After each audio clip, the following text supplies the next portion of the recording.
Shweta, it's great. And I was watching Project Hail Mary, Ryan Gosling's recent picture. Again, giving me that morale boost of looking at the moon. And on the way to the studio, I looked at the moon outside as well, looking very beautiful tonight. And the space race is underway as well. This direct rivalry that we've been seeing between the United States and the China, would you like to throw some light on that? How real is the threat of China overtaking the United States, as the Congress in Washington put it? Or from the far side moon landings to 90 plus launches in 2025, China is, needless to say, moving fast and quick. What is China doing differently that is giving it an edge over NASA, over ESA, over the Artemis? It seems like if this were a race, Russia and China are going to be building their station and their camp on the far side of, the lunar pole much quicker than NASA. First of all, thank you for having me here on this esteemed panel.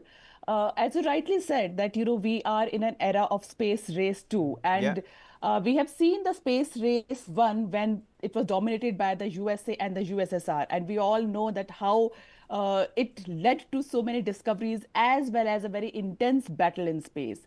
Now, as this Artemis 2 is being launched today, and it is already on its way towards the far side of the moon, this is another beginning of a race between USA and the China. And as you rightly said, that everyone is now aiming to land at the far side of the moon. So that moon's south pole, definitely it's going to be the newest battleground. And talking about China, see, for China, their whole project is not just about the rockets. That is a contest between a very different governance model of space.